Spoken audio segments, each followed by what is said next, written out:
Hello everyone, this is Aparna. और आज मैं जो मूवी एक्सप्लेन करने वाली हूँ वह मेरी one of my favourite film the mummy है, जो 1999 में रिलीज हुई थी। तो चलिए एक्सप्लेनेशन शुरू करते हैं। मूवी की स्टार्ट आज से 3000 साल पहले इजिप्ट यानी मिस्र के एक शहर से होती है। इस शहर का राजा होता है फेरोन सेटी और उसका एक प्रीस्ट भी होता है जिसका नाम इम्होटेप होता है। इम्होटेप में मरे हुए लोगों को वापस से जिंदा करने की शक्ति होती है और वह राजा का बहुत खास आदमी भी होता है। उस शहर में अंगसुनामुन नाम की एक लड़की रहती होती है जो राजा की गर्लफ्रेंड होती है। राजा फेरोन सेटी के अलावा किसी और को उसे छूने की भी इजाजत नहीं होती, लेकिन इम्होटेप और अंगसुनामुन एक दूसरे से प्यार करते होते हैं। एक बार जब वे दोनों छुपकर मिल रहे होते हैं तभी राजा वहां आ जाता है। इम्होटेप वहीं छुप जाता है और राजा अंगसुनामुन को देखकर समझ जाता है कि यहाँ कोई और भी है। तभी इम्होटेप पीछे से आता है और राजा को चाकू मार देता है। राजा के गार्ड्स को इसका पता चल जाता है और सभी वहां पहुंच जाते हैं। अंगसुनामुन इम्होटेप को वहां से भागने को कहती है और बोलती है कि तुम मुझे फिर से जिंदा कर देना। इसके बाद इम्होटेप वहां से भाग जाता है और अंगसुनामुन खुद को खत्म कर लेती है। अब हमें रात का सीन दिखाया जाता है जहां इम्होटेप अंगसुनामुन की बॉडी चुरा लेता है और अपने साथियों के साथ उसे जिंदा करने के लिए मृतकों के शहर यानी हामुनाप्ट्रा पहुंचता है। इम्होटेप के पास काले जादू की एक बुक होती है जिसकी हेल्प से मरे हुए लोगों को जिंदा किया जा सकता है। वह एक रिचुअल शुरू करता है जिसमें अंगसुनामुन के मेन बॉडी पार्ट्स 5 पॉट्स में रखे होते हैं। लेकिन रिचुअल पूरा होने ही वाला होता है कि तभी राजा के गार्ड्स वहां आ जाते हैं और रिचुअल अधूरा रह जाता है। अब इम्होटेप के साथियों को बहुत ही दर्दनाक पनिशमेंट दी जाती है। सभी को जिंदा ताबूत में बंद करके दफना दिया जाता है और इम्होटेप को होमदाई की सजा दी जाती है जो आज तक किसी भी इंसान को नहीं दी गई थी। उसकी जुबान काट दी जाती है, उसे जिंदा मम्मी बना दिया जाता है और ताबूत में ऐसे कीड़े डाल दिए जाते हैं जो इंसान को जिंदा ही खा जाते हैं। उस ताबूत को एक चाबी से बंद कर दिया जाता है। हमें बताया जाता है कि उस ताबूत की निगरानी राजा के गार्ड्स और उनके बाद उनके वंशज हमेशा करेंगे, क्योंकि अगर इम्होटेप आजाद हुआ तो पूरी दुनिया में महामारी फैल जाएगी और उसे दोबारा मारना बहुत डिफिकल्ट होगा। अब सीन आता है 3000 साल बाद का, जहां इंग्लिश लोग और राजा के गार्ड्स के वंशजों के बीच लड़ाई चल रही होती है। इंग्लिश लोग यहाँ खुदाई करना चाहते होते हैं, लेकिन गार्ड्स आज भी उस जगह की रखवाली कर रहे होते हैं। इन्हें मेजी कहा जाता है। इसी लड़ाई में हमें हमारे हीरो ओकोनल और उसके साथी बेनी दिखाई देते हैं। लड़ाई के दौरान बेनी ओकोनल को धोखा दे देता है। भागते भागते ओकोनल उसी जगह पहुंच जाता है जहां इम्होटेप को दफनाया गया था। मेजी गार्ड्स उस जगह को देखकर डर जाते हैं और भाग जाते हैं। ओकोनल भी किसी प्रेजेंस को फील करता है और बड़ी मुश्किल से वहां से बचकर निकलता है। अब हमें 3 साल बाद का एक म्यूजियम सीन दिखाया जाता है। यहाँ दूसरी मेन कैरेक्टर एवी दिखाई जाती है जो बहुत क्लेवर होती है और एंशिएंट चीजों में काफी इंटरेस्ट रखती है। उसे पुरानी इजिप्शियन लैंग्वेज भी पढ़नी आती है। उसका भाई जोनाथन उसे एक अजीब सी पुरानी चीज देता है जो इम्होटेप के ताबूत की वही चाबी होती है। एवी समहाउ उसे ओपन कर देती है और उसके अंदर एक मैप निकलता है। वह मैप लेकर म्यूजियम के ओनर के पास जाती है, लेकिन ओनर कोई इंटरेस्ट नहीं दिखाता और मैप जला देता है। वह कहता है कि बहुत से लोग हामुनाप्ट्रा जाने की कोशिश कर चुके हैं, लेकिन कोई भी जिंदा वापस नहीं आया। अच्छा होगा तुम दोनों भी वहां जाने का ख्याल अपने दिमाग से निकाल दो। अब हम एवी और जोनाथन को एक जेल में देखते हैं, जहां जोनाथन बताता है कि यहाँ एक कैदी से उसने यह चाबी चुराई थी। अब हम उस कैदी को देखते हैं जो हमारा ओकोनल ही होता है। एवी उससे मैप के बारे में पूछती है, तब ओकोनल बोलता है, मुझे यहाँ से बाहर निकालो, फिर बताऊंगा। तभी ओकोनल को फांसी लगाने ले जाया जाता है, लेकिन एवी किसी तरह जेलर से डील करके उसे बचा लेती है। डील यह होती है कि खजाने में जेलर का भी हिस्सा होगा। आगे हमें पोर्ट का सीन दिखाया जाता है जहां एवी और जोनाथन हामुनाप्ट्रा जाने के लिए आए होते हैं। तभी पीछे से ओकोनल की एंट्री होती है जो बहुत हैंडसम और जेंटलमैन लग रहा होता है। दोनों उसे देखते ही रह जाते हैं। फिर एवी पूछती है, क्या तुम सच में हामुनाप्ट्रा का रास्ता जानते हो? तब ओकोनल पूरी लड़ाई की कहानी बता देता है कि कैसे उसके सारे साथी मारे गए और सिर्फ वही जिंदा बच पाया। तभी हम देखते हैं कि वही जेलर भी इन लोगों के साथ जा रहा है अपना खजाना लेने। अब हमें रात का सीन दिखाया जाता है। शिप पर कुछ लोग होते हैं जो ओकोनल को पहले से जानते होते हैं और कहते हैं कि वे भी हमुनाप्ट्रा जा रहे हैं। इधर हम एवी को देखते हैं जिसके पास ओकोनल आता है और अपने सारे हथियार चेक कर रहा होता है। एवी पूछती है, इन सब की क्या जरूरत है? तब ओकोनल बोलता है, उस रेत के नीचे कुछ बहुत भयानक दफन है। एवी बताती है कि उसे किसी किताब की तलाश है। तब ओकोनल कहता है कि उस जगह के लोग मानते हैं कि हमुनाप्ट्रा श्रापित है और वहां एक बुरी आत्मा रहती है।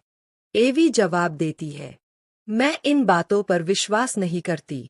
मुझे बस इतना पता है कि वहां इतिहास की सबसे पुरानी किताब दफन है जिसका नाम अमुंद्रा है और वह पूरी सोने की बनी हुई है। उस किताब में मिस्र के सारे राज लिखे हैं। उसी किताब की खोज में मैं सालों पहले मिस्र आई थी और उसे पाना ही मेरी जिंदगी का लक्ष्य है। तभी ओकोनल को कोई छुपा हुआ दिखाई देता है।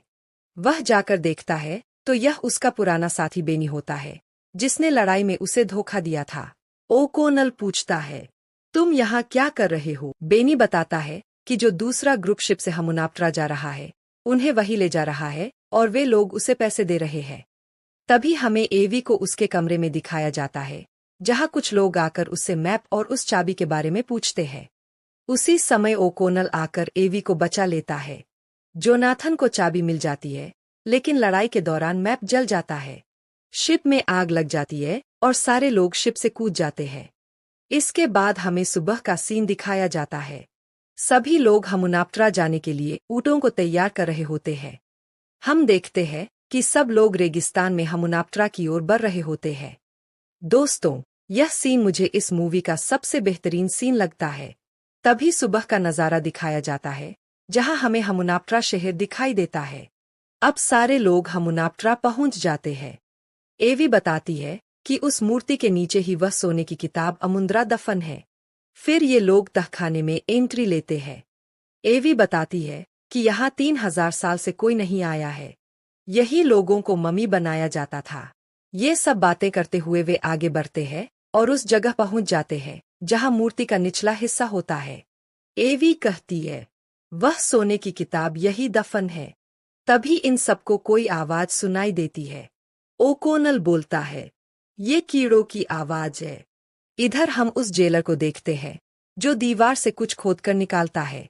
उसे लगता है कि यह खजाना है, लेकिन दोस्तों हमें पता है कि ये वही जानलेवा कीड़े हैं। तभी उनमें से एक कीड़ा निकलकर जेलर के जूते में घुस जाता है और उसके शरीर के अंदर चला जाता है। वह दर्द में पागलों की तरह भागता हुआ दीवार से टकराकर मर जाता है। एवी और बाकी लोग यह सब देखते हैं, लेकिन उन्हें समझ नहीं आता कि जेलर की मौत कैसे हुई। अब ये तीनों खुदाई कर रहे होते हैं। तभी ऊपर से एक ताबूत नीचे गिरता है। और दोस्तों, हम जानते हैं कि यह ताबूत किसका है। ये लोग उस चाबी का इस्तेमाल करके ताबूत खोलते हैं जिसमें से इम्होटेप की मम्मी निकलती है। इस मम्मी की खास बात यह होती है कि उसका शरीर अभी भी गल रहा होता है। अब एवी और बाकी लोग बैठकर बातें कर रहे होते हैं। अचानक कुछ लोग वहां हमला कर देते हैं।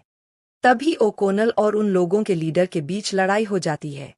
अब हम उस आदमी को लीडर कहेंगे। लीडर कहता है, बस करो, मैं तुम्हें एक दिन की चेतावनी देता हूँ। अगर जिंदा रहना चाहते हो तो यहाँ से चले जाओ। अब हमें दूसरे ग्रुप को दिखाया जाता है जो एक बॉक्स मजदूरों से खुलवा रहे होते हैं। जैसे ही वह बॉक्स खुलता है उसमें से एक तेजाबी पदार्थ निकलता है जिससे सारे मजदूर मर जाते हैं। और उसी बॉक्स में वह काले जादू की किताब होती है जिसका इस्तेमाल इम्होटेप ने अंकसुनामुन को जिंदा करने के लिए रिचुअल में किया था। इस ग्रुप का हेड उस बॉक्स पर लिखी हुई लाइनों को पढ़ता है। उस पर लिखा होता है, जो कोई भी इस बॉक्स को खोलेगा, मौत उसका पीछा कभी नहीं छोड़ेगी। जो कोई भी उस अधमरे इंसान को जिंदा करेगा, वह श्रापित हो जाएगा। दोस्तों, यहाँ इम्होटेप की बात हो रही होती है और यह भी लिखा होता है कि वह बॉक्स खोलने वाले सभी लोगों को मारकर अपना शरीर पूरा करेगा और अमर हो जाएगा। तभी हम बेनी को देखते हैं जो हमेशा की तरह इस बार भी डर के मारे भाग जाता है। इन लोगों को काले जादू की किताब मिल जाती है और उसी बॉक्स में उन्हें 5 पॉट्स भी मिलते हैं जिनमें अंकसुनामुन के शरीर के हिस्से रखे हुए होते हैं। अब हम एवी को देखते हैं जिसे उन कीड़ों की बॉडी मिली होती है। वह बताती है कि ये कीड़े इंसानों को खाते हैं और कई हजार सालों तक जिंदा रह सकते हैं। अब एवी रात में चुपचाप काले जादू की किताब चुरा लेती है और चाबी से उसे खोल देती है। किताब पर लिखे हुए शब्दों को एवी पढ़ती है, जिसमें लिखा होता है, सदियों से सोया है जो, जाग जाए वो, जाग जाए वो। और हम देखते हैं कि इम्होटेप वापस जाग जाता है। तभी ये लोग देखते हैं कि बहुत सारे कीड़ों और टिड्डियों का एक भयानक तूफान उनकी तरफ आ रहा होता है। सभी लोग अपनी जान बचाकर भागने लगते हैं। इसी दौरान दूसरे ग्रुप का एक आदमी पीछे छूट जाता है और उसका चश्मा भी टूट जाता है, जिससे उसे कुछ भी दिखाई नहीं देता। तभी वहां इम्होटेप आ जाता है और उस आदमी की आंखें और जीभ निकालकर अपने शरीर में लगा लेता है। अब जोनाथन, एवी और ओकोनल भाग रहे होते हैं, लेकिन भागते भागते एवी उनसे अलग हो जाती है और उसी दूसरे ग्रुप वाले आदमी के पास पहुंच जाती है। इम्होटेप एवी को देखकर उसे अंक सुनामुन कहकर बुलाता है। तभी वहां ओकोनल और बाकी लोग भी पहुंच जाते हैं और सभी इम्होटेप को देख लेते हैं। ओकोनल उस पर गोली चला देता है, लेकिन कोई फर्क नहीं पड़ता। जैसे ही ये सभी लोग वहां से भागकर बाहर आते हैं, हमें मेजी लोग और उनका लीडर दिखाई देता है। वह बताता है, तुम लोगों ने उस लाश को जिंदा कर दिया है, जिससे हम 3000 सालों से डरते आ रहे हैं। तब ओकोनल कहता है, मैंने उसे मार दिया। इस पर लीडर बोलता है, कोई भी ताकत उस लाश को खत्म नहीं कर सकती, क्योंकि वह इस दुनिया का है ही नहीं। अब हम बेनी को देखते हैं, जिससे इम्होटेप मिलता है। बेनी बहुत डर जाता है। इम्होटेप उससे कहता है, बाकी बचे हुए पॉट्स किसके पास है, मुझे बताओ, बदले में मैं तुम्हें बहुत सारा सोना दूंगा। दोस्तों, इम्होटेप उन लोगों के बारे में इसलिए पूछ रहा होता है, क्योंकि जिन्होंने वह बॉक्स खोला था, उन सबको मारकर वह अपना शरीर दोबारा पूरा करेगा। इधर ओकोनल और उसके बाकी साथी वापस आ जाते हैं। सभी यहाँ से जाना चाहते होते हैं, लेकिन एवी कहती है, हमने ही उसे जगाया है और हमें ही उसे मारना होगा। तब ओकोनल एवी को एक कमरे में बंद करके चला जाता है। अब हम उस आदमी को देखते हैं, जिसकी आंखें और जीभ इम्होटेप ने ले ली थी।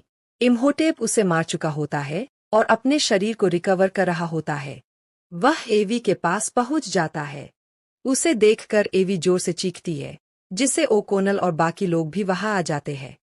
वे इम्होटेप पर बहुत सारी गोलियां चलाते हैं, लेकिन उन गोलियों का उस पर कोई असर नहीं होता। तभी वहां एक बिल्ली आ जाती है। बिल्ली को देखते ही इम्होटेप डर जाता है और वहां से भाग जाता है।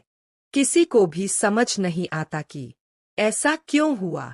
तब ये लोग मेजी और उनके लीडर के पास जाते हैं, जहां वह म्यूजियम ओनर भी मौजूद होता है, जो मेजी लोगों के साथ होता है। यहाँ ओकोनल पूछता है कि इम्होटेप बिल्लियों से क्यों डरता है। तब मेजी लीडर बताता है कि बिल्लियां अंधेरी दुनिया की रखवाली करती है, इसलिए इम्होटेप उनसे डरता है। वह कहता है कि एक बार अगर इम्होटेप का शरीर पूरी तरह बन गया, तो वह किसी से नहीं डरेगा और अपनी बॉडी को पूरा करने के लिए उन सभी लोगों को मारेगा, जिन्होंने काले जादू का बॉक्स खोला था और जिनके पास वे 5 पॉट्स हैं, जिनमें अंकसुनामुन के शरीर के हिस्से रखे हुए हैं। तभी एवी पूछती है, इम्होटेप ने मुझे अंकसुनामुन क्यों बुलाया। इस पर म्यूजियम ओनर कहता है, क्योंकि तुम्हारी ही बलि देकर वह अंकसुनामुन को फिर से जिंदा करेगा, जैसे उसने 3000 साल पहले किया था। तब एवी कहती है, अगर काले जादू की किताब पढ़कर वह जिंदा हुआ है, तो अमुंद्रा यानी सोने की किताब पढ़ने से उसे मारा भी जा सकता है। इसके बाद ये सभी लोग सोने की किताब की खोज में निकल जाते हैं। बाहर आकर वे देखते हैं कि इम्होटेप ने शहर के लोगों को अपने वश में कर लिया है। वे यह भी देखते हैं कि बचे हुए 3 लोगों में से एक आदमी, जिसके पास काले जादू की किताब थी, इम्होटेप उसे मारकर वह किताब ले चुका होता है। अब ये सारे लोग एक म्यूजियम में जाते हैं, जहां एवी एक पत्थर पर लिखा हुआ पढ़ती है, जिससे पता चलता है कि सोने की किताब कहाँ मिलेगी। जैसे ही ये लोग बाहर निकलते हैं, वहां इम्होटेप आ जाता है और एवी से कहता है, तुम मेरे साथ चलो, तब मैं तुम्हारे साथियों को जाने दूंगा। ओकोनल इसके लिए तैयार नहीं होता, लेकिन एवी कहती है, मुझे जाने दो, तुम लोग सोने की किताब ढूंढ कर इसे मार देना। जैसे ही एवी इम्होटेप के पास जाती है, इम्होटेप सबको मारने का आदेश दे देता है, लेकिन किसी तरह ओकोनल, जोनाथन और मेजी लीडर बच जाते हैं। ये तीनों उस जगह पहुंचते हैं, जहां सोने की किताब दफन होती है। वहां चारों तरफ सिर्फ सोना ही सोना होता है। तभी जोनाथन के हाथ में वही खतरनाक कीड़ा घुस जाता है। ओकोनल तुरंत चाकू से काटकर उसे बाहर निकाल देता है। उधर हम एवी और बेनी को देखते हैं, जो इम्होटेप के साथ उस जगह पहुंच जाते हैं जहां अंकसुनामुन को दोबारा जिंदा करने वाला रिचुअल किया जाता है। तभी इम्होटेप को पता चल जाता है कि ओकोनल उसे रोकने आने वाला है। वह अपने मम्मी साथियों को जगह देता है ताकि वे ओकोनल को रोक सके। ये ममियां ओकोनल पर हमला कर देती है। इसी दौरान जोनाथन को सोने की किताब मिल जाती है। उधर इम्होटेप अंकसुनामुन को जिंदा कर देता है, लेकिन उसकी आत्मा को वापस लाने के लिए जैसे ही वह एवी की बलि देने वाला होता है, तभी जोनाथन वहां सोने की किताब लेकर आ जाता है। किताब खोलने के लिए जोनाथन को वही चाबी चाहिए होती है जो इम्होटेप के पास होती है। किताब के बाहर कुछ पंक्तियां लिखी होती है। जैसे ही जोनाथन उन्हें पढ़ता है, एक सेना जाग जाती है। एवी कहती है, पूरी लाइनें पढ़ो, तभी ये लोग तुम्हारी बात सुनेंगे। तब जोनाथन पढ़ता है, अंकसुनामुन को मार डालो। इतना सुनते ही वह सेना अंकसुनामुन को मार डालती है। यह देखकर इम्होटेप गुस्से में आ जाता है और जोनाथन को मारने के लिए आगे बढ़ता है। वह जोनाथन का गला दबाकर उसे ऊपर उठा लेता है। तभी ओकोनल तलवार से इम्होटेप का हाथ काट देता है। उसी दौरान जोनाथन इम्होटेप से चाबी चुरा लेता है। फिर जोनाथन एवी के पास जाता है। दोनों मिलकर आखिरकार सोने की किताब खोल देते हैं। इम्होटेप, जो ओकोनल को मारने वाला होता है, तभी एवी उस किताब की कुछ पंक्तियां पढ़ती है। हम देखते हैं कि एक परछाई इम्होटेप के शरीर से निकलकर चली जाती है। अब इम्होटेप एक सामान्य इंसान बन जाता है जिसे मारा जा सकता था। ओकोनल उसे तलवार से मार देता है। मरते समय इम्होटेप कहता है, अब मैं मुक्त हो गया हूँ, और इतना कहते ही उसकी मौत हो जाती है। इधर हम बेनी को देखते हैं, जो बहुत सारा सोना पैक करके बाहर ले जा रहा होता है। तभी पूरी जगह जमीन में धंसने लगती है और बेनी वहीं मारा जाता है। जोनाथन, एवी और ओकोनल बड़ी मुश्किल से बाहर निकल पाते हैं। वे देखते हैं कि पूरा हमुनाप्त्रा शहर जमीन में धंस चुका होता है। इसके बाद उन्हें मेजी लीडर मिलता है, जो इम्होटेप को मारने के लिए उनका धन्यवाद करता है। और इसी के साथ यह मूवी यहीं पर खत्म हो जाती है। तो दोस्तों, आप सभी को यह मूवी एक्सप्लेनेशन कैसा लगा? कमेंट करके जरूर बताइए। Thank you for watching.